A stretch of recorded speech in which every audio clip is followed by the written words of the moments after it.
मेरे गुरुदेव की महिमा बड़ी अद्भुत निराली है।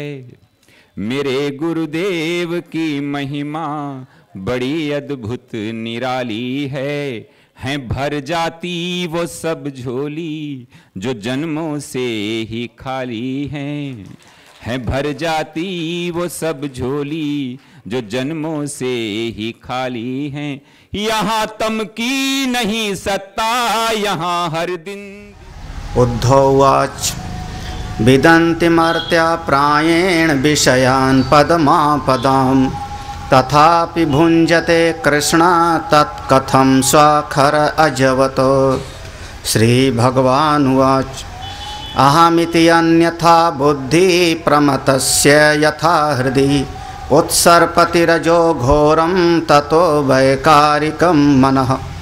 रजो युक्तस्य मनसा संकल्पः सविकल्पकः तथा कामो गुणध्यानात् दुस्सह स्याद्धि दुर्मते।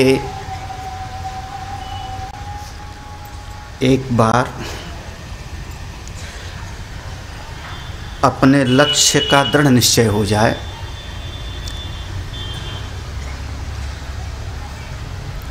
मैं मोक्ष चाहता हूँ, भगवत प्राप्ति चाहता हूँ, आत्मदर्शन करना चाहता हूँ, तब हमारे लिए सत्संग, साधना, शास्त्र ये उपयोगी होते हैं।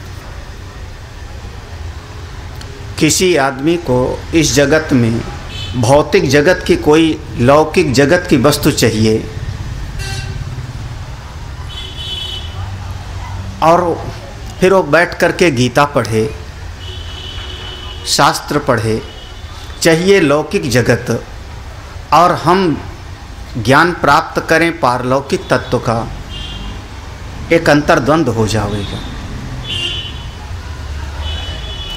वेद में एक कथा आई, बड़ी विशिष्ट कथा है। जिस समय जनक के दरबार में शास्त्रार्थ हुआ याज्ञवल्क्य का, गायें खड़ी कर दिया, उनके सींग और खुर सोने से मढ़ दिया जनक महाराज ने, और घोषणा कर दी जो ब्रह्मज्ञानी हो इन गायों को ले जावे। भरी सभा में जो ब्रह्मज्ञानी हो इन गायों को ले जावे। गायें चाहिए सभी को, लेकिन उठता नहीं कोई। कैसे कहूँ कि मैं ब्रह्मज्ञानी हूँ? हाँ, और इतनी विद्वानों की सभा के बीच में अगर कोई कहे कि मैं ज्ञानी हूँ, इसका मतलब उससे ज़्यादा अभिमानी और कोई ही नहीं होगा। कोई नहीं खड़ा होता। याज्ञवल्क्य महाराज खड़े हुए और उन्होंने कहा, ब्रह्मज्ञानी को तो हाथ जोड़ के प्रणाम करता हूँ।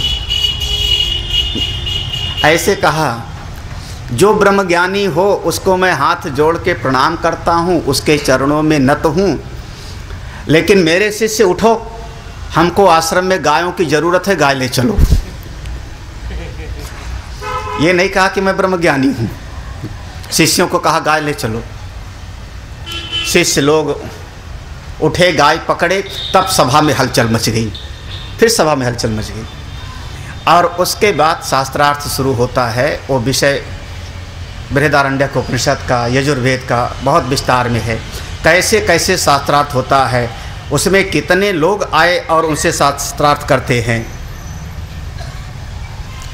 उसी में शाकल्य नाम का एक ऋषि है, उसी में वाचक्नु ऋषि की पुत्री गार्गी का नाम है, वाचक्नी गार्गी। उसी में और एक ऐसा विद्वान ब्राह्मण उठा, उसने कहा, आचार्य आप मेरे प्रश्न का उत्तर दीजिए, और मैं तयशुदा कहता हूँ कि आपको मेरे प्रश्न का उत्तर नहीं पता होगा, क्योंकि मैंने जो विद्या प्राप्त की है वो इस लौकिक जगत के किसी मनुष्य से नहीं प्राप्त की है। आप किसी से विज्ञान प्राप्त किए होंगे तो इसी लौकिक जगत में। मैंने इस विद्या को पारलौकिक जगत से प्राप्त की है, और आपकी जीवनी के बारे में मुझको पता है कि आप पारलौकिक जगत में गए नहीं। उस आचार्य का नाम है भुजलु। उसने कहा, एक बार मैं मद्र देश में भ्रमण कर रहा था। मद्र देश में गया, वहाँ एक गृहस्थ के घर में जा कर के मैं रुका। उसकी कन्या के ऊपर एक गंधर्व का आवेश आता है। कभी कभी हो जाता है, किसी के सिर पर देवी आ गई, देवता आ गए। उसकी कन्या के ऊपर गंधर्व का आवेश आता है। और जब मैं उसी के घर में अतिथि बन के रुका तो मैंने उससे पूछा, जब उसको गंधर्व का शरीर एक और उसका नियंत्रण इस समय 2 के हाथ में हो रहा है, जब मैंने उससे पूछा कस तुम कौन हो, तो उसने अपना परिचय दिया है कन्या, और परिचय दे रहा है कि मैं अंगिरसा पुत्र का पुत्र सुधन्वा। आवेश है उस समय पारलौकिक किसी शक्ति का। मैंने उससे फिर प्रश्न पूछा और उसने मुझको जो उत्तर दिया, याज्ञवल्क्य को बताइए। मैंने उससे प्रश्न पूछा, पारीक्षित कहाँ जाता है? जो पारीक्षित है वो कहाँ जाता है? क्योंकि पारीक्षित हमारे व्याकरण का शब्द नहीं है। शब्द ही ऐसा है कि जो हमारे लौकिक जगत का नहीं, परीक्षित नहीं, पारीक्षित। पारीक्षित कहाँ जाता है? अभी पारलौकिक की विद्या हो गई। और तब वो बड़े गर्व से कहता है, अब इस विद्या को तो आप बता सकते नहीं, हारे तुम। हाँ, और याज्ञवल्क्य को जब उत्तर देने का समय आया तो याज्ञवल्क्य ने कहा, आचार्य, अश्वमेध यज्ञ करने वाला, अश्वमेध यज्ञ का जो यजमान है वो जहाँ जाता है सोई जगह परीक्षित जाता है। हाँ, वो उसको नहीं आती होगी। अश्वमेध यज्ञ का जो यजमान होता है, जैसे भागवत की कथा कोई सुनाता है तो हम व्यास हो गए, सुखदेव हो गए जो सुनाने वाला है, और जो सुनने वाला है उसको आपने कह दिया परीक्षित। ऐसे अश्वमेध यज्ञ के करने वाले का, यजमान का ही एक छुपा हुआ नाम है परीक्षित। हाँ, और उसको ऐसा लगा कि इनको नहीं पता होगा। याज्ञवल्क्य ने बिल्कुल फिर उसका समाधान किया एक एक करके।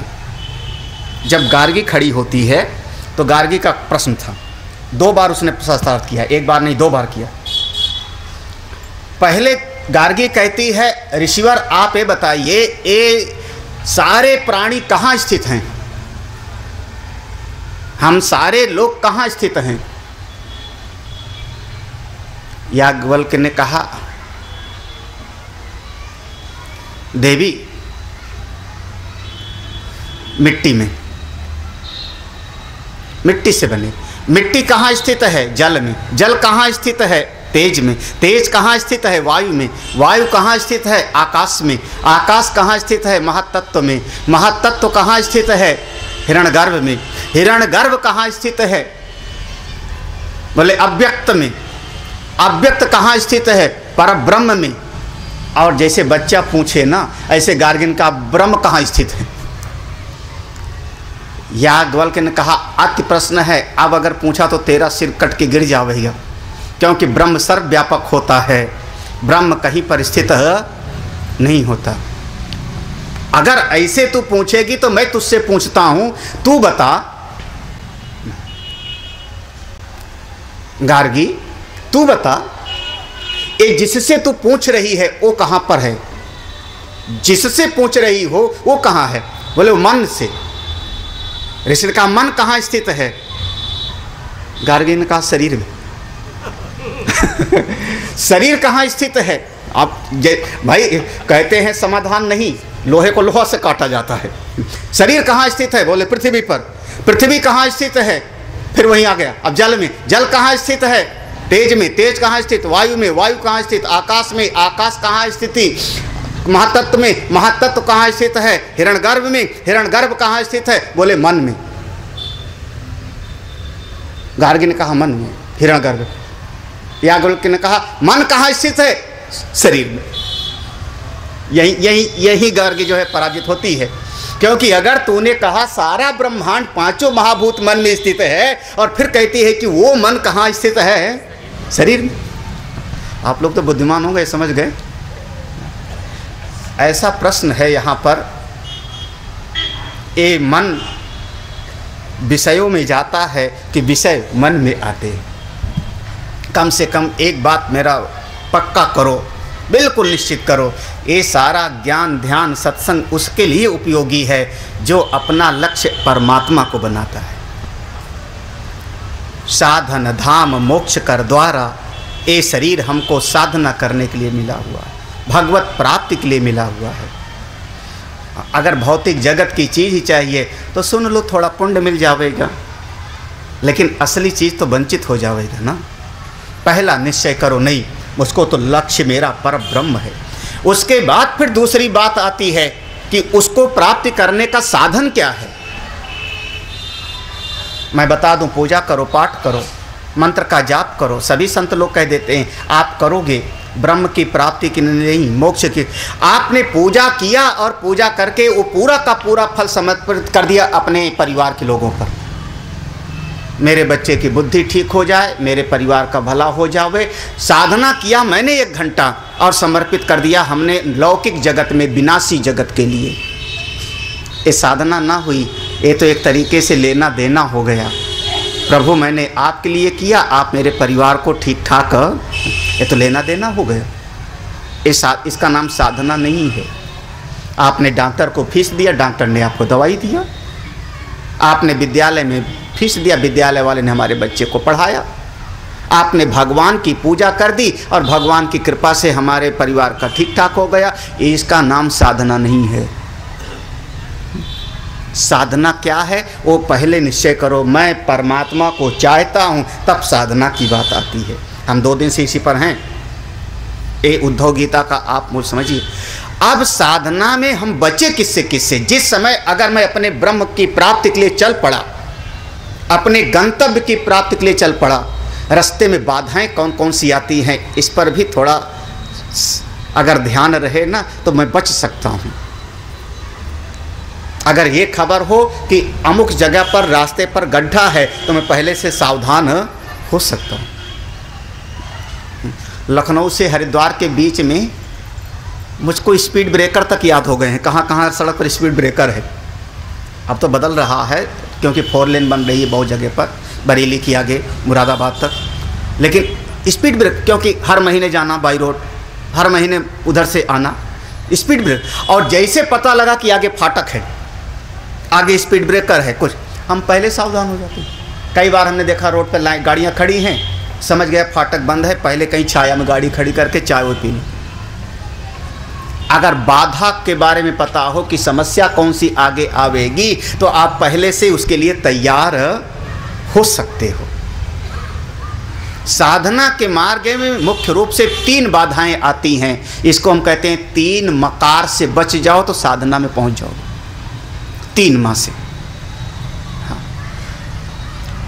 अगर आप वास्तव में भगवत प्राप्ति के लिए चल रहे हो तो, सत्संगी हो तो 3 माह से बचो। पहले माँ का नाम है ममता, माँ से ममता। महाराज ये साधना की बहुत बड़ी बाधा है, शुरुआती बाधा है। सुखदेव जी और व्यास भगवान का प्रसंग आपने सुना है। सुखदेव जी आगे आगे चले जाते हैं और व्यास भगवान उनके पीछे पीछे हा पुत्र लौट आओ लौट आओ लौट आओ, और ऐसे कहते हुए चल पड़ते हैं पीछे पीछे। जब तक ममता रहती है तब तक साधना नहीं होती। हम कुछ न कुछ करते भले हैं, पुण्य करते हैं, दान करते हैं, त्याग करते हैं, साधना नहीं होती। बहुत अलग चीज है साधना। मन नहीं लग पाता पूरी तरह से आत्मा में। आप पूजा करने बैठे, ममता होगी तो पोता आके गोद में बैठ जाएगा। जब पोता आके गोद में बैठ गया तो जाने अनजाने आपका ध्यान उसकी तरफ जाएगा। तू भी हाथ जोड़, तू भी राधे राधे बोल। अब आपका मन तो हटा ना भगवान की तरफ से।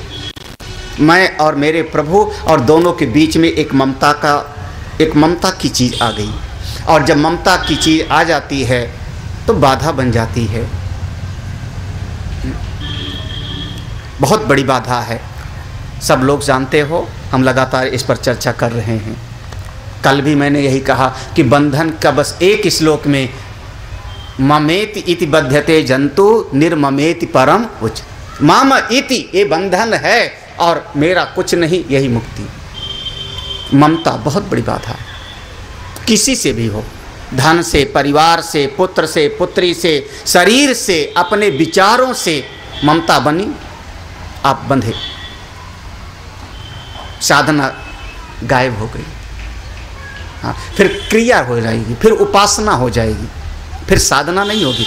हम उसको कह देंगे मंदिर में मैं बैठ करके जाप कर रहा हूँ, उपासना हो गई, पूजा हो गई। लेकिन साधना तो तब होती है, उसमें बहुत बड़ी बाधा है।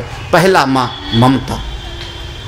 इस ममता रूपी बैरियर को पार कर गए, आप आगे चले गए तो दूसरी बाधा आवेगी, और दूसरी बाधा ये आती है, उसका नाम है मान। ममता से बच गए तो दूसरा आया मान। मान माने अब लोग मेरा सम्मान करें। कोई मेरा सम्मान क्यों नहीं करता? थोड़ा फूल माला पहनाओ, हाँ? थोड़ा मेरी पूजा नहीं करते लोग। देखा, मैं घर छोड़ा, मैंने परिवार छोड़ा, मैंने लाखों पर लात मार दी। हाँ, हम लोग अब सम्मान के लिए फिर आदमी जो है मान की बाधा आ जाती है। हाँ? और ए मान तो महाराज मान हाँ? भगवान ने लक्ष्मण जी को एक लाइन में उपदेश दिया है, एक लाइन में, हे लक्ष्मण ज्ञान मान जहाँ एकौ नाही। ज्ञान क्या है? लक्ष्मण ने पूछा, प्रभु ज्ञान किसको कहते हैं? भगवान ने कहा, ज्ञान मान जहाँ एकौ नाही, देख ब्रह्म समान जगमाही। लक्ष्मण इतने में ही ज्ञान है, वो ज्ञान है जहाँ कोई मान न रह जावे। किसका अभिमान करूं मैं? किसका? जो सब चला चली वाली बात है। घर है कब लुढ़क जावे पता नहीं, वस्तु है कब छिन जावे पता नहीं, शरीर है कब नष्ट हो जावे क्या भरोसा? इसका मान करूं मैं? किस बात का मान? और इस जगत में महाराज बहुत सारे लोग तो क्या कहना। हाँ, 10 बीघा जमीन है मेरे गांव में, ऐसे नहीं हूं। गेहूं कितना पाते हो? बोले एक दाना नहीं, सब भाइयों का कब्जा है। काय का मान है तो नहीं किसी का। हाँ? लेने जाओ जमीन का हिस्सा, ना लड़ाई हो जाए तो दिमाग सही हो जाए। हाँ? एक साधना की बहुत बड़ी बाधा है। हाँ? किस बात का मान? जो चीज जिसका इतना भी सुख नहीं मिल पा रहा है। कितने लोगों के बच्चे हैं बड़े बड़े अफसर हो गए, हाँ अफसर हो गए।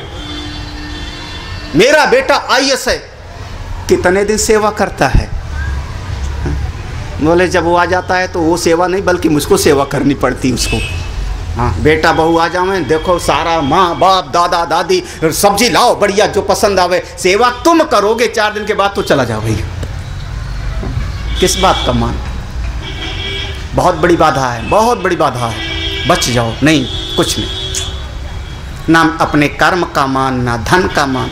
मान में बहुत बड़ी चीज है, मेरा सम्मान हो, मैं कोई गया गुजरा नहीं हूं, मैं कुछ विशिष्ट हूं, कुछ खास हूं, ऐसे थोड़े हूं। मान में आदमी समझता है मैं कोई विशेष हूं। जब मैं आऊं तो दरवाजे पर पूर्ण कुंभ लिए हुए स्वागत करते क्यों नहीं मिले आप लोग? मान। यही चीज थोड़ा आगे बढ़ गई, थोड़ा और आगे बढ़े, इससे भी बच के निकल गए तो एक तीसरा आ जाता है जिसका नाम है मद। मद, मद में गर्व आ गया, अभिमान आ गया। तू गया गुजरा है, तू मर नरक जावेगा, तू नष्ट हो जावेगा। दूसरे को हे बुद्धि से देखना, दूसरे का अपमान करना।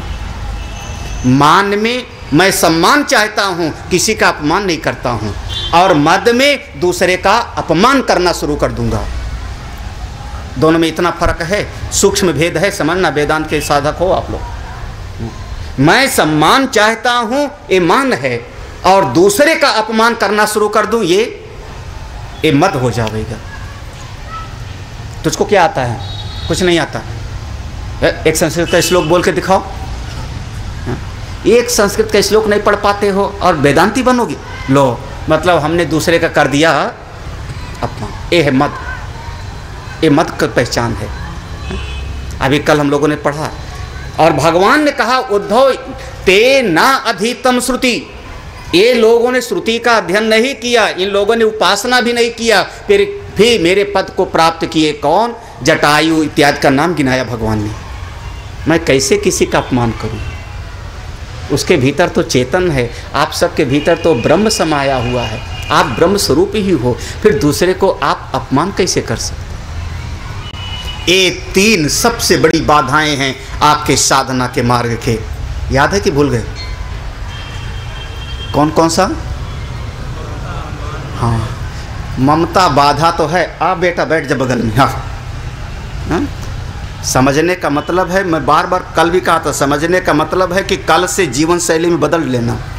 अगर पूजा करते समय ममता वाले को बिठाते होंगे तो दरवाज़ा कुंडा बंद करके पूजा करना फिर।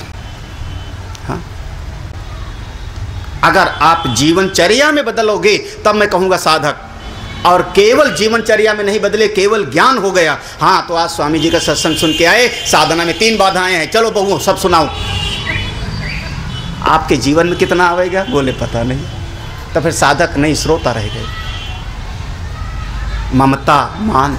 गोस्वामी जी ने एक लाइन कह दी, एक लाइन कहा गोस्वामी जी ने, उन्होंने कहा कंचन तजना सहज है, सहज तिया का ने। जबकि कंचन कामनी के बारे में बार बार कहा जाता है, कंचन सोना, कंचन तजना सहज है, सहज तिया का नेह, मान बड़ाई ईर्ष्या ए तजना संदेह। सोना बाहर है, पत्नी बाहर है, और मान तो अपने दिल में बिठाए आदमी घूमता है। वो त्याग सके तो कोई बात है। इसीलिए संतों को देखो, उनके स्वभाव को देखो, संत सरल से सरल हो जाते हैं, बिल्कुल सरल हो जाते हैं। एक बार तो आप पहचान ही नहीं पाओगे कि ये और ज्ञानी संत हैं। संतों का अनुग्रह मिला, कृपा मिली, कई कई संतों के दर्शन करने, ऐसे ऐसे विद्वान जिनको आप पहचान नहीं पाओगे।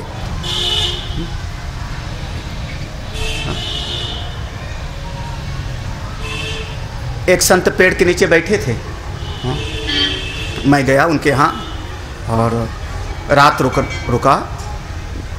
अभी भी हमको याद आ जाती उनकी बात, अब वो नहीं है, ब्रह्मलीन हो गए। उनका नाम बहुत प्रसिद्ध है, नाम लूँगा तो याद आ जाएगा। वृंदावन में रहते थे, तो उनके यहाँ रुके, वहाँ से जयपुर जाना था। ऐसे अशोक का पेड़ लगा था, अशोक के पेड़ के नीचे सर्दी का महीना, बोरा बिछाए और अलाव जल रहा था और बैठे थे। प्रणाम किया, चर्चा हुई और उसके बाद जो है हम कमरे में चले गए, हमको जहाँ रुकने की कर दिया व्यवस्था। हमारे साथ में एक और थे।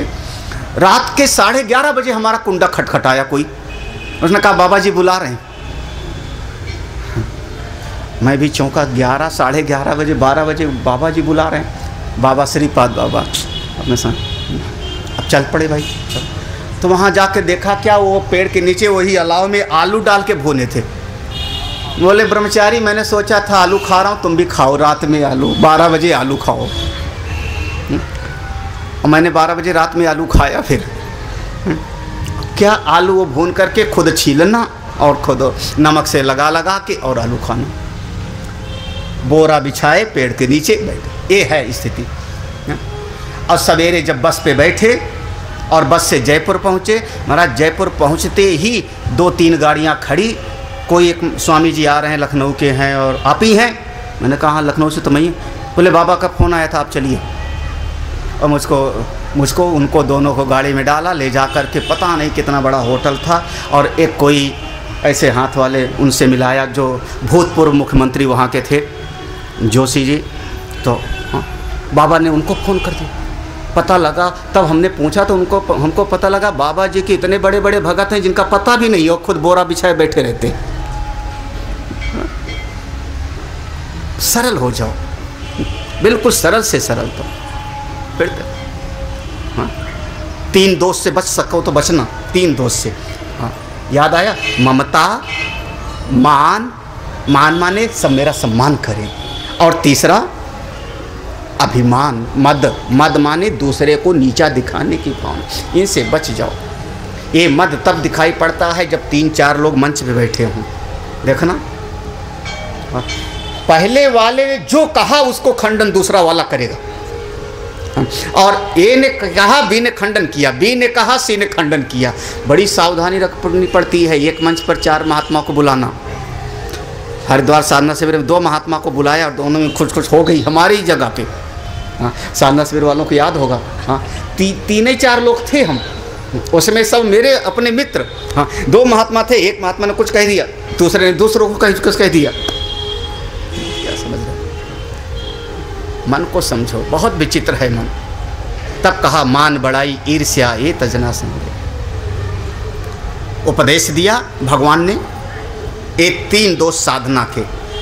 उद्धव का प्रश्न था, प्रभु ये जीव क्यों संसार में जाके फंसता है, जबकि जानता है, जानते बूझते हुए भी क्यों जा करके उसी संसार में कुत्ते, गधे और बकरे के जैसे विषयों के सेवन में पड़ जाता है, जबकि जानता है कि इससे दुख मिलेगा।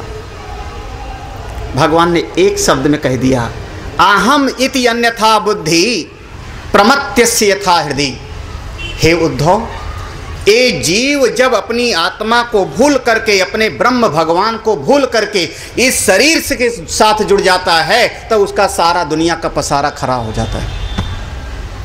सारी समस्या की जड़ है इस देह को अहम मान बैठना, क्योंकि शरीर में कमियां होती हैं। शरीर को भूख लगेगी, रोटी चाहिए, शरीर को प्यास लगेगा, जल चाहिए, शरीर को सर्दी लगेगी, वस्त्र चाहिए, शरीर के नाते रिश्तेदार हैं। तो ये शरीर के साथ जब शरीर को मैंने अहम मान लिया, अपने आत्मा को भूल करके, तभी सारा जगत तैयार।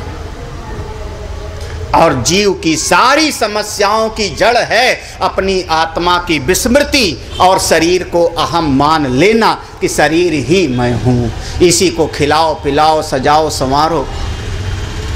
मरने के बाद कौन देखा है स्वर्ग, कौन देखा है नरक? जो है यहीं खाओ पियो मौज करो। अहम इति, जबकि देखते देखते शरीर बदल रहा है। मैं कल पढ़ रहा था, बच्चा था, कल मैं जवान था, आज मैं वृद्ध हो रहा हूँ। देखते देखते शरीर बदल रहा, फिर भी इसके साथ जीव लगा हुआ है। एक नासमझी की बात देखो, ऋषियों का चिंतन देखना, बड़ा सरल तरीके से समझा रहा हूँ, बहुत सरल तरीके से। जिस चीज को मैंने कहा मेरा, उससे मैं अलग होता हूँ, ये बात बिल्कुल सही है। ये अकाट्य सिद्धांत है।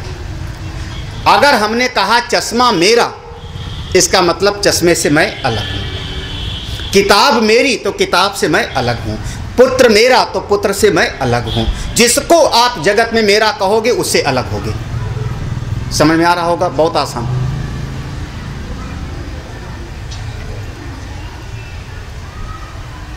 आंख मल्ला, सामने वाले ने पूछा क्या हो गया? मैंने कहा मेरी आंख में कुछ पड़ गया, मेरी आंख में कुछ पड़ गया। मतलब हमने कहा क्या? मेरी आंख, यही कह रहे हो ना? जब मैंने 10 बात कही कि 1000 चीजें जिसको मेरा कहा उससे मैं अलग, तो आपने कहा मेरी आंख में कुछ पड़ा। मेरी, इसका मतलब आंख से मैं अलग हूं। ठीक है, यहां तक समझ में आया? प्रभु करुणा करें सब पर। किसी दिन किसी कारण से मेरी आंख में देखने की शक्ति चली जाए, तब आदमी कहेगा क्या? अब देखना फर्क समझना। कल तक मैं कहता था मेरी आंख, और आज मैं कहने लगूंगा मैं अंधा हो गया। समझना इस बात को। मैं कैसे अंधा हो गया? मैं कैसे अंधा हुआ? क्योंकि आंख मेरी थी, परसों तक देखने की शक्ति थी, आज देखने की शक्ति आंख में नहीं है। इतने तो फर्क है। मैं कैसे अंधा? अब यहां पर मेरा नहीं लगाया, मेरी आंख में देखने की शक्ति नहीं कहा, हमने क्या कहा? मैं हो गया, मैं अंधा। ये जो मैं अंधा कहा, इसका नाम है आपका समस्या की जननी। ये जड़ है, ये है समस्या का मूल। आप अंधे नहीं। अच्छा, मेरी आंख में देखने की शक्ति नहीं है, ये आप जान के कह रहे हो ना? आंख में देखने की शक्ति थी वो भी मैं जानता था, नहीं देखने की शक्ति है वो भी मैं जान रहा हूं। तो मैं तो ज्ञान वाला हूँ, मैं कैसे कहता हूँ अंधा। लेकिन आदमी कहेगा मैं अंधा, मेरे पाँव में दर्द हो रहा है, घुटने में दर्द हो रहा है। मतलब किस में दर्द हो रहा है? मेरे पाँव, पाँव मेरा है। अब आपने कहा पाँव मेरा है, इसका मतलब पाँव से मैं अलग हूँ। और पाँव में कोई समस्या हो जाए तो आप कहना क्या कहो शुरू कर दोगे? मैं लंगड़ा हूँ। समझना इस बात को। हमने कहा मैं लंगड़ा हूँ, इसको हम कहते हैं अध्यास। ये हमारे वेदांत का पहला पाठ है। 6 प्रकार का अध्यास होता है, ज्ञानाध्यास और अर्थाध्यास, जिसमें इसका नाम है अन्योन्याध्यास या धर्म सहित धार्मिक अध्यास। ये पहला पाठ है वेदांत का। आप लोग कहोगे पहले ही इतना मुश्किल है तो आगे का क्या होगा? अभी जो 5 दिन तक सुनाया हमने वो सब तैयारी थी वेदांत में प्रवेश करने की, प्राइमरी क्लास की, हाई स्कूल की, मिडिल की। ये वेदांत का अध्यास का निरूपण पहला पाठ। यहाँ से वेदांत शुरू होता है। वेदांत के नाम से जो तमाम चीज़ें बिकती हैं वो बात अलग है। राम राम जपो वेदांत है। ना समझी ये है क्या कि पाँव मेरा था, ये बात समझ में आया कि मेरा पाँव है तो पाँव से मैं अलग, पाँव को मैं जानने वाला, देखने वाला। लेकिन पाँव में ना गड़बड़ी हो गई, मैं लंगड़ा हो गया। मैं नहीं लंगड़ा हूँ। हाँ, मैंने मैं को जोड़ दिया वहाँ पर।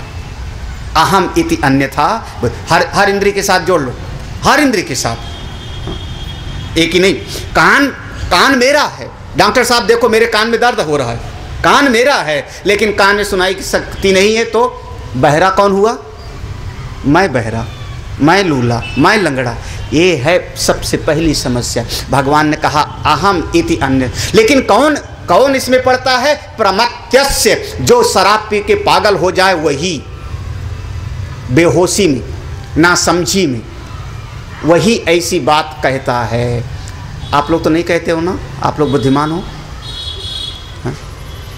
मोह निशा सब सोवनिहारा, देखहि सपन अनेक प्रकार, एहि जग जामिनी जागहि जोगी, परमारथी प्रपंच वियोगी। पीत्वा मोहमयी मदिरा उन्मत्त भूतई, मोह की मदिरा पी करके जीव पगलाया हुआ है। सारे संसार की यही हालत है उद्धव। इस नासमझी में सारा संसार डूब उतरा रहा है। जो सही नहीं है उसको मान बैठता है, और फिर उसके बाद अब जो सही नहीं है, फिर उसके बाद अब इस जिह्वा को रस चाहिए, तो जिह्वा को रस पान देने के लिए दौड़ पड़ता है विषयों की तरफ। कान को रस चाहिए, संगीत की तरफ दौड़ पड़ता है। आँख को रस चाहिए, रूप रंग की तरफ दौड़ पड़ता है। और जीव यही बंध जाता है। उद्धव, इस मन को कंट्रोल करो, मन को बस में करो। इंद्रियों पर ज़्यादा ध्यान मत दो, क्योंकि इंद्रियां 5 महाभूत की हैं, 5 महाभूत की तरफ दौड़ती रहेंगी। मन को बस में कर लो। अगर मन आपके काबू में आ जावे, विषय और चेतन इन दोनों के बीच की जो कड़ी है उसको काट दो, मन को किनारे कर लो, मन आपके बस में हो जावे तो उद्धव तुम मुक्त हो जाओगे। मैं जग रहा हूं, मैं चेतन हूं, और विषयों की तरफ इंद्रियों का सहारा लेके दौड़ पड़ा। कान का सहारा लेकर के, कान का सहारा लेके मैं सुनने लगा, आंख का सहारा लेके देखने लगा। ये मैं और इंद्रियों के बीच का एक कड़ी है, मन, उसको हटा लो, काबू में कर लो, आपकी समस्या हल हो जाएगी। उद्धव ने कहा प्रभु, जितना आसान है आपके कहने में, करने में उतना आसान तो नहीं है। गाड़ी का एक कार चलाते हैं बहुत सारे लोग, सब लोग कार चलाते हो। कार में क्लच पैडल दबाने का काम क्या होता है? कार में एक होता है क्लच वाला, एक होता है ब्रेक वाला, एक होता है ऐसे। क्लच दबाने का काम क्या होता है? उसका काम क्या है असली? सब लोग जानते हो, कह रहे हैं गियर बदलना। बिना क्लच दबाए गियर बदलोगे तो खड़खड़ खड़खड़ करेगा। इसलिए क्लच दबा के गियर बदलना चाहिए। सही है ना? अब आप लोग कोई सिर नहीं लाओगे, पता नहीं कहाँ फंस जाऊँ। स्वामी जी के पास तो खतरा है, पता नहीं कहाँ फंसा दे मैं महाराज। गियर बदलना काम नहीं है। पहिए में एक गति है और इंजन का एक अपनी गति है। इंजन का आरपीएम है, उस आरपीएम के अनुसार इंजन चल रहा है। इंजन चल रहा है प्लस पहिया चल रहा है, दोनों चल रहा है। हाँ, और इंजन के साथ पहिए का एक कहीं ना कहीं संबंध बना हुआ है। इंजन के साथ पहिया चल रहा है। अब 50 की स्पीड में है, 40 की स्पीड में है। जिस समय आपने क्लच दबाया तो वो जो गियर बॉक्स में फंसा हुआ है क्लिप और इंजन के साथ चल रहा है, वो खुल जाता है। ये यों का यों हो जाएगा। हमारे सरोस बैठे होंगे तो कहेंगे स्वामी ये खुल गया तो इंजन और पहिए का संबंध कट गया। इंजन पहिए का संबंध कट गया तो इंजन अपनी गति में चलता रहेगा। आप दबा करके ब्रेक भी लगा लो, क्लच दबा के ब्रेक लगाओ, लोग खड़ी हो जाएगी, पहिया बंद हो गया, इंजन चलता रहेगा। गियर बदल लो। हाँ? इंजन और पहिए के बीच में जो संबंध है उसको काटने का काम है क्लच का। अगर कहोगे गियर बदलने के लिए किया जाता है तो फिर क्लच दबा के ब्रेक क्यों लगाते हो? जितनी बार क्लच दबाओ उतनी बार गियर बदलो फिर। हाँ, ब्रेक भी तो लगाते हो, क्लच दबा के ब्रेक लगाया, गियर नहीं। वो दोनों के संबंध को काटा। ऐसे ये बाहर के विषय हैं, शब्द स्पर्श रूप रस गंध। भीतर से हम हैं, अहम चेतन, दोनों के बीच में जो एक संबंध बना रहा है मन, इसके संबंध को काट दो। विषय अपनी जगह पे रहें, चेतन आप अपनी जगह पे हो, ठीक है, सब अपनी जगह पे। कोई संसार मर नहीं जाएगा, दुनिया प्रलय नहीं हो जाएगी। ज्ञानी होने के बाद भी ऐसे दिखेगा, पेड़ दिखेंगे, घर दिखेंगे, लोग दिखेंगे, ज्ञानी को भी दिखेंगे। वो संबंध काट दो, मन को अलग कर लो। उद्धव ने कहा प्रभु कैसे हो सकता है, इतना आसान नहीं। उद्धववाच प्रभो यदा तम सनकादिभ्यो येन रूपेण केशव योगमादिष्टवान एतद् रूपमिच्छामि वेदितुम् सर्वतो मन आकृष्य मयि आवेश्यते यथा। उद्धव ने कहा प्रभो इतना आसान नहीं है। भगवान ने कहा उद्धव अगर बहुत आसान होता तो ये ज्ञान मैं तुमको पहले ही सुना दिया होता, आज क्यों सुनाता आखिरी समय में? हाँ? अगर बहुत आसान होता तो पहले पाठ में पढ़ लेते आप। ये तो आखिरी पाठ है, जीवन का आखिरी अध्याय है, अंतिम लेसन है, समझ लो। कठिन तो है। ये बात एक समय पर सनक आदि चारों ब्रह्म कुमार, सनक, सनंदन, सनातन, सनत कुमार, चारों को समझ में नहीं आया कि ये मन विषयों में जाता है कि विषय मन में आता है। विषय और मन का नाता क्या है उनको समझ में नहीं आया। तो चारों ब्रह्म कुमार पहुंच गए ब्रह्मा जी के पास, अपने पिता के पास। जाकर के प्रणाम किया, प्रणाम करके पूछ लिया पिताजी मन विषय में गया कि विषय मन में आया? हमको समझ में नहीं आ रहा। मन को हटाना है विषयों से, लेकिन आप बताइए मन विषय में गया कि विषय है मन में? ब्रह्मा जी के लिए देखो भगवान क्या कहते हैं, एवं पृष्ठो महादेवा स्वयं भूभूत भावनः ध्यायमानः प्रश्न बीजम नाभ्यपद्यत कर्मधि। ध्यायमानः प्रश्न बीजम, प्रश्न का मतलब ही नहीं समझ पाए ब्रह्मा क्या पूछ रहे हैं। आप लोगों को समझ में आ गया प्रश्न? ध्यायमानः प्रश्न बीजम न अभिपद्यत। प्रश्न ही समझ में नहीं आया तो उत्तर क्या दे? में क्या पूछ रहे हो तुम लोग, नहीं समझ में आया। क्यों नहीं समझ में आया? भगवान ने कहा कर्मधि, क्योंकि ब्रह्मा जीवों का कर्म का हिसाब करने में लगे थे। एक प्राणी लिया, ये क्या करता था, इसकी वासना के अनुसार भेजना है, बोले दूसरे की बात छुप छुप के सुनता था, इसको छिपकली बनाओ। ये क्या करता था, बोले मलाई बहुत चाटता था, इसको बिल्ली बनाओ। हाँ, ये क्या करता था? ब्रह्मा जी ने देखा उसके जीवों का कर्म का लेखा जोखा। ये क्या करता था? बोले लंबी उम्र चाहता था, मरू ना। बोले इसको कछुआ सांप बना दो, गिद्ध बना दो, बैठा रहे। जब एक कर्मों का हिसाब किताब दूसरे का चिंतन कर रहे थे ब्रह्मा जी, अन्य का चिंतन कर रहे थे, ये प्राणी कैसा, ये प्राणी कैसा, इसका कर्म कैसे, इसको किस योनि में भेजना है, तो ब्रह्मा जी को प्रश्न भी अपने बच्चों के प्रश्न नहीं समझ में आए।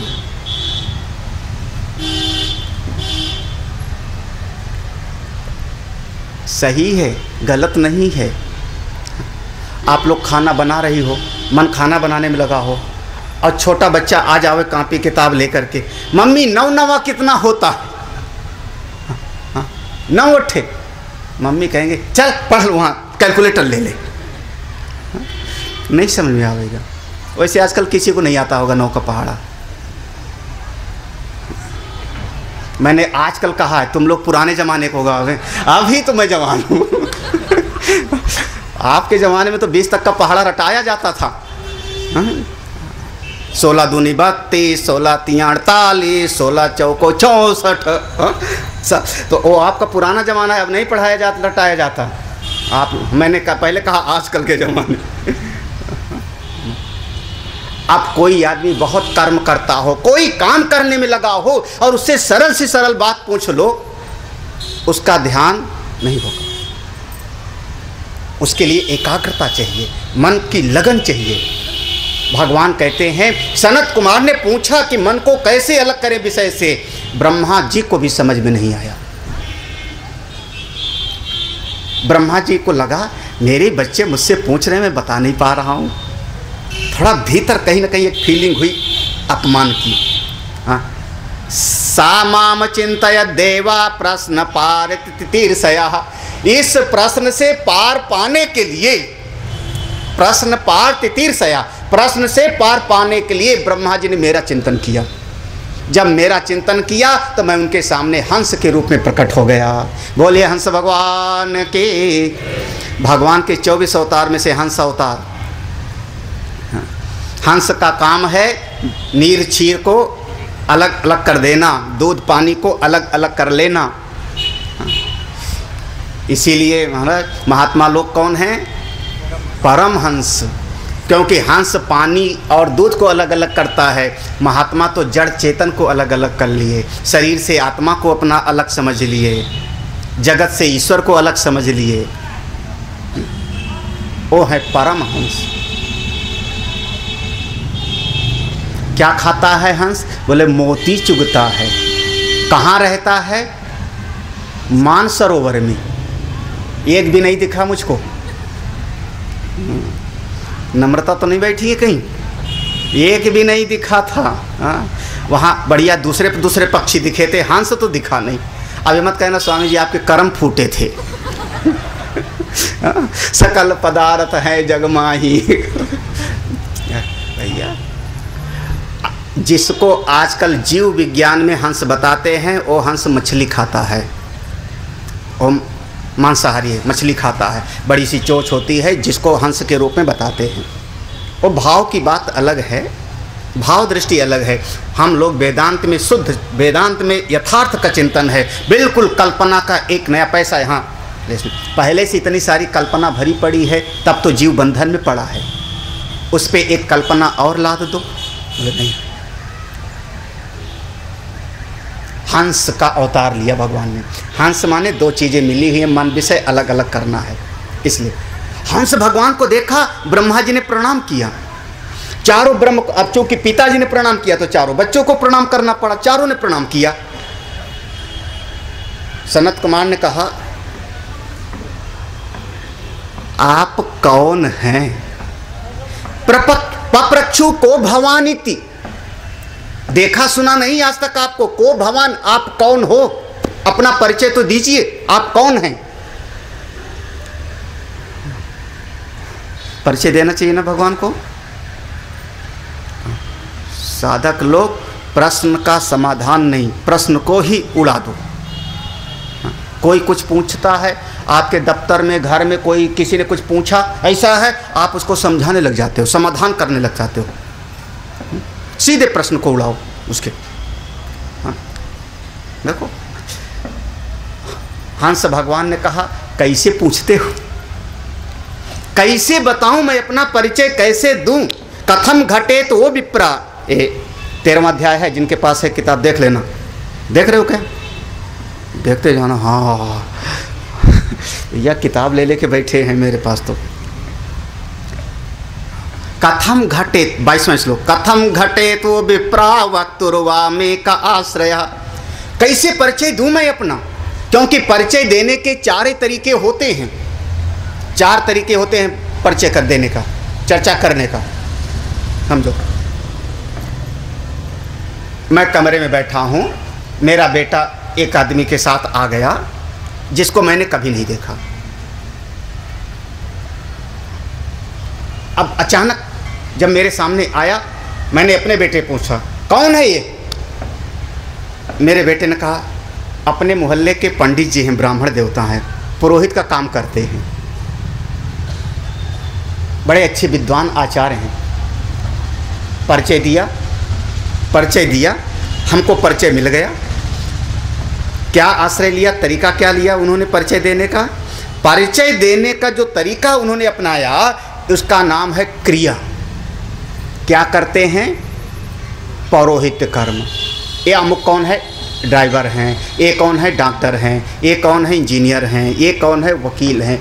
एक क्रिया का माध्यम लेकर के आप परिचय देते हो। परिचय देने का पहला तरीका, चर्चा करने का पहला विषय क्रिया। फिर क्रिया का आश्रय नहीं लिया, फिर मैंने पूछा अपने बेटे से कौन है ये? अब उसने दूसरा सहारा लिया। बड़े अच्छे हैं। हम रास्ते पर कहीं फंस गए थे, हमारी जेब का पर्स चोरी हो गया था, तो इन्होंने आकर के मेरी सहायता किया था। बड़े स्वभाव से बड़े दयालु हैं, हेल्पिंग नेचर वाले हैं। अब आपने जो सहारा लिया वो गुण का आश्रय लिया। क्रिया गुण, 2 चीज। क्रिया का सहारा लेके बताता हूं, गुण का सहारा लेके बताता हूं। तीसरा परिचय देता हूं जाति का आश्रय लेकर के, अमुक जाति का है। और अंतिम जब कुछ नहीं समझ में आया तो संबंध का आश्रय लेता हूं, मेरा मित्र है। बात खत्म। कौन है? मेरा मित्र। ये 4 परिचय देने के सही तरीके होते हैं बताने का। जाति, गुण, क्रिया और संबंध। भगवान कहते हैं मैं कैसे बताऊं, क्योंकि मेरी कोई जाति नहीं, मैं तो अकेला ही हूं। एको हम द्वितीयो। जाति भेद पैदा करता है, जाति अलग अलग बताता है। ये गाय है, ये भैंस है, इसका नाम है जाति। जाति माने जो किसी से हमको अलग करे। ये पुरुष है, ये स्त्री है, ये है अलग अलग करने के लिए जाति। तो मेरे अलावा तो कोई दूसरा है नहीं, तो जाति मेरी है नहीं, तो कैसे बताऊं? मैं तो निर्गुण हूं, मेरे गुण ही नहीं है कोई, क्योंकि माया ही नहीं मेरे भीतर, तो मैं कैसे बताऊं? मैं तो निर्गुण हूं, मैं कुछ करता ही नहीं हूं, मैं तो आत्मा हूं, तो बताऊं कैसे? और मेरे अलावा दूसरा है नहीं, तो संबंध कैसे? कैसे पूछा तुमने कि कौन मैं हूं?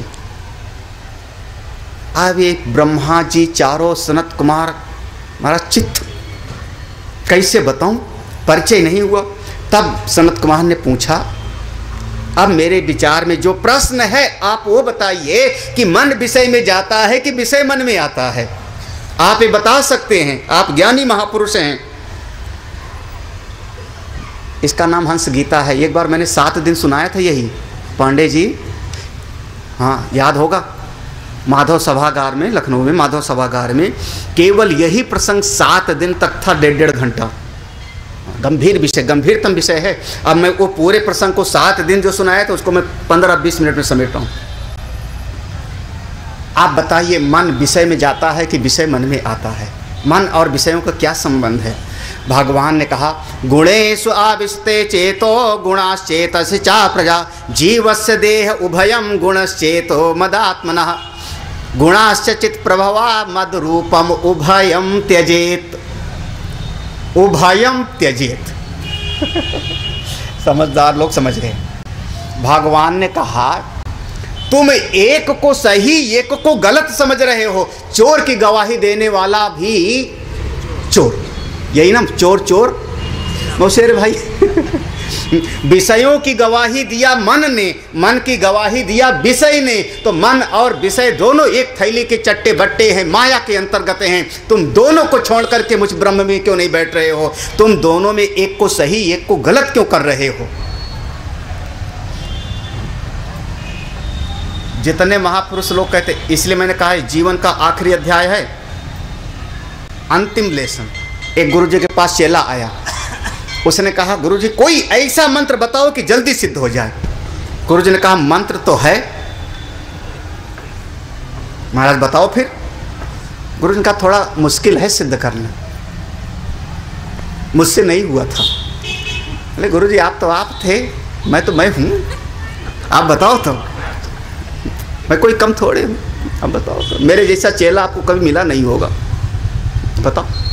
गुरुजी ने मंत्र पढ़ के बता दिया। लो इस मंत्र का सवेरे शाम 11-11 माला का जाप करना, 40 दिन के बाद में तुम परमात्मा का अनुभव कर लोगे, साक्षात पर ब्रह्म को सामने। संत लोग बड़े प्यार से ऐसा ऐसा, महाराज हम लोग ब्रह्मचारी थे, 2 साल के बाद सिद्धवाड़ी में जब थे अपने गुरुजी के आश्रम में, तो सिर्फ घोटा है, लंबी सी चोटी, मोटी मोटी खोप। तो 2 साल के बाद गुरुदेव का साधना शिविर था, गुरुदेव आए। हमारे साथ का एक ब्रह्मचारी था नवनीत चैतन, नवनीत नाम था, गुजरात के। तो हम लोग बैठे थे, तो क्या बात करें गुरुदेव से, क्या पूछे, मतलब चर्चा कैसे हो। गुरुदेव बोल, तो उसने कहा गुरुदेव साधना क्या करें। तो गुरुदेव पहले तो देखे उसको घूर के, उनके घूर के देखने से हम लोग डरते थे, और फिर हंस के उन्होंने कहा एक दिन अपने कमरे में चले जाना, क्लोज द डोर, दरवाज़ा बंद कर लेना, और बिल्कुल चोटी खड़ी करके बैठ जाना, एंटीना सही करके, ऊपर से ब्रह्म का फिर सिग्नल आवेगा। हाँ, और इतना उसकी जो है खिंचाई किया, और अंत में कहा 2 साल आश्रम में रह करके सारा श्रवण करने के बाद ये पूछ रहे हो साधना क्या कर? शर्म नहीं लगती तुमको? अब मान लो आप लोग पूरा सत्संग भागवत सुन लिया, गीता सुन लिया, ये सुन लिया, और जाके पूछो महाराज साधना क्या करूं? इसका मतलब क्या हुआ? फिर सुना क्या अभी तक आपने? संतों की अपनी अपनी बात होती है, सिद्ध नहीं कर पाएगा। उसने कहा आप बताओ तो। दे दिया मंत्र, 11 माला सवेरे 11 शाम को, जा। जैसे चलने लगा गुरु जी का सुन, जब ये मंत्र जपने बैठना तो बंदर के बारे में मत सोचना। उसने कहा कभी नहीं सोचता, बंदर क्या है, कभी नहीं सोचता हूँ, अब क्या होगा? बोले जा फिर सिद्ध हो जाएगा। अब चल पड़ाओ, सवेरे सवेरे नहा धो करके बस 40 दिन के बाद भगवान का अनुभव हो जाएगा साक्षात। माला लेके बैठा मंत्र जपने के लिए, ओम नमः शिवाय, ओम नमः शिवाय। तब तक एक बंदर का चोंच दिखा, मुंह दिखा, अंदर मन के भीतर। जैसे बंदर मन के भीतर आया, उसने कहा मंत्र में शक्ति तो है, देखो शुरुआत में बाधा आई ना, चल हट बंदर हट, हट। अब माला तो इधर, सवेरे हो गया, नहीं कुछ हुआ। फिर शाम को जब उसने माला जपना शुरू किया तो बंदर नहीं, उसके साथ बंदरिया भी आ गई साथ में। अब उसको लगा है मंत्र में शक्ति तो है, अगर हो जाए तो क्या कर, कोई बात नहीं। सवेरे फिर सवेरे बैठा, अब बंदरिया थोड़ा पूरा अपना झुंड लेके आया। धीरे धीरे 40 दिन बीत गया, एक भी माला ठीक से, क्योंकि जैसे माला शुरू करे बंदर 40 दिन बाद आया, गुरुजी ये आपका मंत्र उतर वापस ले लो, नहीं होगा मेरे से। गुरुजी ने कहा जब मुझसे नहीं हुआ तो तेरे से क्या होगा? महाराज सब ठीक था, मैं बंदर के बारे में कभी सोचता भी नहीं था, आप न बताते तो हो गया होता सिद्ध। आप चलते चलते एक पुछल्ला लगा दिया, बंदर के बारे में मत सोचना। ये कहने की क्या जरूरत थी आपकी? गुरुजी ने कहा बचवा वही तो असली चीज थी, वही तो असली चीज थी। हमारे गुरुजी ने हमको शर्त लगा के बताया था, मैंने तुझको बताया। अच्छा, महात्मा जी के सामने कोई शिष्य जाएगा तो शिष्य को पहचानेंगे कि नहीं पहचानेंगे? शिष्य है नाम रूप का विषय, शिष्य विषय है। महात्मा जी का मन पहचानेगा कि नहीं पहचानेगा कि मेरे शिष्य हैं? कैसे होगा? आलू को आलू पहचानेंगे, चावल को चावल पहचानेंगे, दाल को दाल पहचानेंगे कि नहीं पहचानेंगे महात्मा जी? कौन से गोरख धंधा में फंस रहे हो मन को? हाँ, मन बड़ा पापी लठ लिए पड़े हो, मन बड़ा दुष्ट, मन बड़ा चंचल, इसको बस में करना है। अरे भैया, सबसे बढ़िया मन और विषय दोनों को किनारे करो। तुम दोनों महाराज एक ही स्तर के हो, एक ही के लीपे पोते हो। मैं तो दोनों का दृष्टा हूँ, मन का भी दृष्टा, विषयों का भी दृष्टा।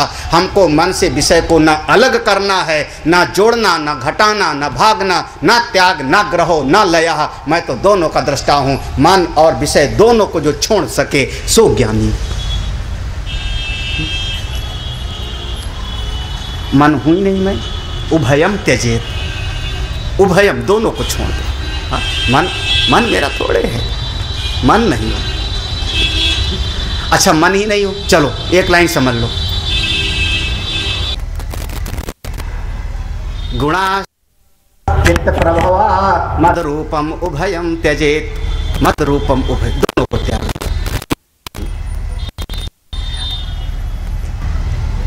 मन चाहे मिथ्या समझ लो, मन को चाहे भगवान को अर्पित कर दो। दो रास्ते हैं, दोनों रास्ते से विषय और मन दोनों मिथ्या हैं, ये समझ लो। आप ज्ञानी हो गए, ज्ञान मार्ग के। मन को आपने भगवान को बेच दो, भगवान खरीदने के लिए तैयार है। मई एव मन आधस्व मई बुद्धि निवेश है, मन को मुझसे लगाओ। अगर आपने, मेरे पास एक कोठरा है, कमरा, कोई खरीदने के लिए तैयार है, मैंने बेच दिया, उसने ले लिया, रजिस्ट्री ले ली, कर ली, दे दिया हमको पैसा।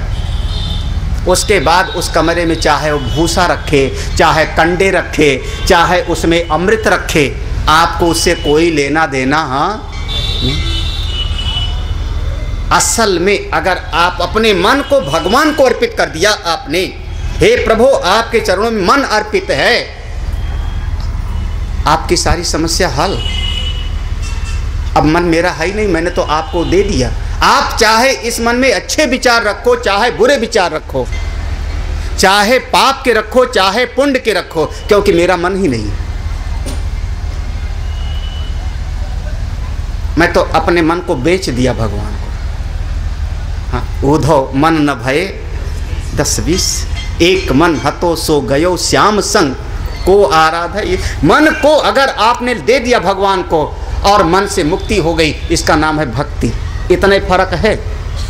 मन से मुक्ति दोनों रास्ते में है। ज्ञान के मार्गी वाले मिथ्या समझते हैं, भक्ति के मार्ग वाले मन को भगवान को अर्पित करते हैं। बस इतने फर्क है। लेकिन जब तक आप मन को सुधारने की कोशिश करते रहोगे, तब तक एक गोरख धंधे में फंसे हो, कभी नहीं सुधरेगा। ये मन कुत्ते की पूंछ है। 12 साल आप रखो नली में डाल के और निकालोगे तो टेढ़ी का टेढ़ी।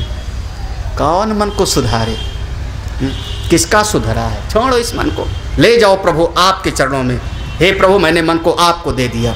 लोग फूल चढ़ाते हैं, पात्र चढ़ाते हैं, जल की धारा चढ़ाते हैं, मिठाई चढ़ाते हैं। प्रभु मैंने तो अपना मन ही आपको अर्पित कर दिया। ये मन आपका, चाहे जैसे रखो। लेकिन शर्त है, अगर मन भगवान को लगा दिया ना, तो फिर रोना मत। हाँ ये नहीं हुआ, ऐसा हो गया, वैसा हो गया। फिर जब मन मेरा है नहीं तो रोना काहे कर? फिर हंसना भी मत, क्योंकि मन मेरा है ही नहीं। आप मुक्त हो गए, एक क्षण में देखते देखते मुक्त हो गए। भगवान ऐसा उपदेश मिला और ये उपदेश दे करके हंस भगवान अंतर ध्यान हो जाते हैं। भगवान ने कहा उद्धव, जो इस तरीके से साधना करता है, 2 तरीके हैं साधना के, या तो मन और विषय को झूठा समझ लो, झूठे जगत का, मुक्त हो गए आप, और या मन भगवान को अर्पित कर दो तो मुक्त हो गए। जो ऐसा कर लेता है वो मुझको पाता है। न पारमेष्ठ्यम न महेंद्रधीष्ण्यम न सार्वभौमम न रसाधिपत्यम न योग सिद्धिर पुनर्भवम वा मयि अर्पित आत्मेच्छति मद विनान्यात्। मयि अर्पित, ऐसा साधक कोई कहे ना मुझको परलोक चाहिए, ना स्वर्ग चाहिए, ना मुझको पृथ्वी का, अरे जब मैं हूँ नहीं तो क्या, मैं तो प्रभु का हूँ। उद्धव, तुमको मैं एक रहस्य की बात बताऊं, मैं किस भक्त के पीछे पीछे चलता हूं। भक्त के बस में मैं कैसे, जैसे किसी आदमी पर कोई जादू मंत्र कर लेवे तो आगे आगे जावे तो पीछे पीछे चला जावे, बस में करना। उद्धव, मैं तुमको अपने आप को बस में करने का मंत्र बताऊं। किसी को ये मंत्र चाहिए वशीकरण, भगवान को बस में करने का? किसी को चाहिए भगवान को बस में करने का मंत्र? रामायण में भी है, ये ही आचरण बस से मैं भाई, बहुत कहाऊं का कथा बुझाई, ये ही आचरण बस से मैं भाई। भगवान ने बताया है रामायण में, भागवत में बताया है। आप लोगों को जरूरत ही नहीं सुनने का, किसी ने कुछ सुनकर नहीं करी। हाँ, तुमको तो नहीं, किसी को नहीं जानना भगवान को बस में करने का, किसी को नहीं जानना ना। जिसको जानना होगा आश्रम आएगा। एक श्लोक है 14वें अध्याय का 16वां श्लोक, निगम फटाफट नोट्स, हाँ बन गया। भैया आप सब लोग ज्ञानी लोग हो गए, हाँ कोई बात नहीं। एक बहुत बड़ी साधना में बाधा आती है जिसकी चर्चा मैंने छुपाया था, लेकिन भगवान ने उस प्रसंग को लिया। 3 बाधाएं मैंने बताई साधना के मार्ग में, याद है? ममता, मान और मद। मान में मैं सम्मान चाहता हूँ, मद में दूसरे को नीचा दिखाता हूँ। चौथी ये तीनों को कोई पार कर जावे तो उसके सामने अनेक अनेक सिद्धियां आने लगती हैं उद्धव। ये चौथी बाधा है, ये भगवान ने कहा। और पूरे 1 अध्याय में सिद्धियों का वर्णन किया। उद्धव ने पूछा कौन कौन सी सिद्धि आती है साधना के मार्ग में? भगवान ने कहा 8 सिद्धि और 9 निधि आती है। अणिमा, महिमा, लघिमा, गरिमा, इष्टा, वसिता, प्राकाम्य, पूरा सबका गिनाया। यहाँ तक कि आप साधना करने बैठे और साधना करते करते अगर आपने अपनी वाणी पर संयम कर लिया तो इस मुंह से जो निकलेगा सत्य हो जाएगा। आंख पर संयम कर लिया तो इस आंख में इतनी शक्ति आएगी कि देखोगे तो शायद तेज निकले, वज्र का हो जावे कोई। गांधारी का दृष्टांत, दुर्योधन को वज्र का बना दिया। महाभारत में है कि ऊपर देखा बकुला जल के गिर गया नीचे। संयम से शक्ति है एक साथ। लेकिन जैसे सिद्धि आती है वैसे आदमी शुरू हो जाता है, चलो चलो तुमको दिखाऊं पानी पर कैसे चला जाता है, आ जाना सब लोग शाम को 5 बजे प्रदर्शन होगा काय का, सिद्धि का। और जब जीव प्रदर्शन करने लगता है तो उसकी सारी सिद्धियां छोड़ के उसको चली जाती हैं और साधना से च्युत हो गया। ये सिद्धियां जीव को साधना से भटकाने के लिए आती हैं, क्योंकि देवता लोग नहीं चाहते कि कोई जीव ब्रह्म को प्राप्त करे। तुम मुक्त हो जाओ, ये देवता को पसंद नहीं है। हम लोग देवताओं के पशु माने जाते हैं, दुधारू पशु, देवा नाम पशु। जैसे मेरा गाय है, गाय दूध देती है तो मैं खिलाऊंगा पिलाऊंगा, और रस्सी तोड़ के भागे तो मैं पकड़ के लाऊंगा मार मार के। ऐसे जीव यज्ञ करता है, हवन करता है, देवता संतुष्ट होते हैं। जब जीव आत्मज्ञान के मार्ग पे चलता है तो देवता घबरा जाते हैं, ये तो रस्सी तुड़ा के गया, क्योंकि आत्मज्ञानी हो जाएगा तो यज्ञ नहीं करेगा, फिर ये मेरी सेवा नहीं करेगा। तो देवता लोग बीच में बाधा, लो वरदान लो, क्या चाहिए, ये वरदान ले लो, वो वरदान ले लो। ये सब बाधाएं हैं साधना। साधना से जब सिद्धि आती है और उस सिद्धि का किसी ने प्रदर्शन किया, बाधा, घोर बाधा। सबसे बढ़िया दृष्टांत हमारे हनुमान जी विराजमान हैं ऊपर मंदिर में। हाँ, सारी सिद्धियां उनके पास में हैं। हाँ, अणिमा माने शरीर को छोटा बना लेना, हाँ, महिमा माने शरीर को बड़ा बना लेना, गरिमा माने शरीर को भारी बना लेना। सारी सिद्धियां हैं हनुमान जी के पास में, लेकिन कभी किसी से कहा नहीं मैं सब कुछ कर सकता हूँ। किसी से नहीं कहा, हाँ? कभी नहीं कहा। यहाँ तक कि सारे बंदर, जाम्बवन का कौन कितना छलांग लगाएगा, एक ने कहा 10, योजन, दूसरे ने कहा 20 योजन, तीसरे, सब उछल रहे थे। हाँ। जाम्बवान ने कहा बुढ़ा हो गया लेकिन फिर भी 90 योजन तो मार ही सकता हूँ छलांग। अंगद ने कहा अब चूंकि लीडर हैं, पूरे दल के नेता थे, तो नेता को तो आगे थोड़ा सा बढ़ना ही पड़ेगा। डरते डरते कहा कि पार तो जा सकता हूँ, जिय संशय कछ फिरती। लो जा, हनुमान जी तो बोले ही नहीं, सब है शक्ति, सारी सिद्धियां हैं, एक बार भी नहीं बोला हनुमान जी ने। और तो जाम्बवान जी उनको उकसाते हैं, उठो उठो का चुप साध रहे हो बलवाना, राम काज लगता वो तारा। तब हनुमान जी फिर जगते। आपने कहा तो सीता माँ ने कहा बड़े बड़े राक्षस से कैसे मारोगे पुत्र, तुम इतने से हो। हनुमान जी ने कहा माँ मेरा ये नकली स्वरूप है, असली वाला और है। सीता माँ ने कहा जरा देखूं असली वाला।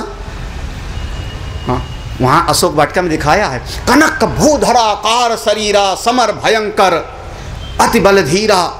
तब सीता ने देखा विश्वास हो गया मेरे, ये भी नकली ही था। हाँ? जब इतना वाला नकली था तो इतना वाला भी नकली, तो असली वाला कौन सा? भैया आज तक हमको समझ में नहीं आया असली वाला कौन सा।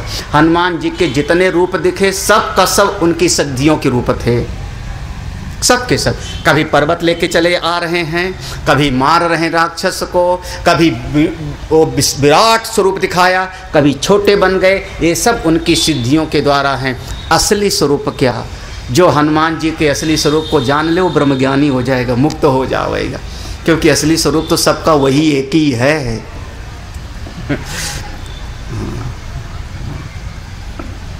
सब सिद्धियां हैं, कभी नहीं दिखाते। जो सिद्धि दिखावे सावधान हो जाओ उससे। अगर आप वास्तव में सत्संगी हो तो जो कोई, मैं कहता हूं कोई महात्मा भी आपको सिद्धि दिखावे, महात्मा के पास होती सिद्धियां, लेकिन दिखावेगा नहीं, छुपाए रखेगा। आपके पास बहुत बढ़िया कीमती खजाना होवे, कीमती गहना होवे, हीरे का कोई बहुत बढ़िया गहना हो, ट्रेन पे बैठो तो सबको दिखाते रहना, देख देख देखते, मज़ा आवेगा। रास्ते में राम नाम सत्य कर देंगे लोग। हाँ, कोई पूछेगा भी ना तो कहोगे एडी है। एक होता ना एडी, नहीं अमेरिकन डायमंड करें, आर्टिफिशियल अमेरिकन डायमंड। वो कोई पूछेगा इतना बढ़िया पहने हो, कहाँ से हीरा खरीदा? हम कहेंगे है वो, मैं जानता हूँ कि कहाँ तनिष्क से खरीदा, कितना कीमती है, लेकिन कहूँगा कि ये डी है, 50 रुपया का मिल जाता है बाजार में। खत्म। जिसके पास कीमती चीज़ होता है छुपाता है। कोई महात्मा भी दिखावे, आओ ले जाओ, आओ ले जाओ, आओ ले जाओ, महाराज बहुत बढ़िया, आपको मेरा प्रणाम है। लेकिन इस समाज के लोग इतने बुद्धू हैं ना कि ठगाने के लिए तैयार हैं, आओ मुझको ठगो। काहे के लिए पढ़ते हो चक्कर में? शास्त्र मेरे सामने है, गीता है, भागवत है, रामायण है।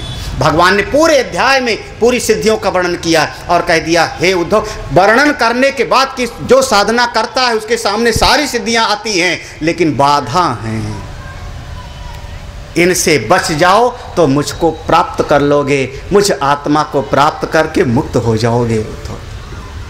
अब उद्धव के मन में एक प्रश्न आया, भगवान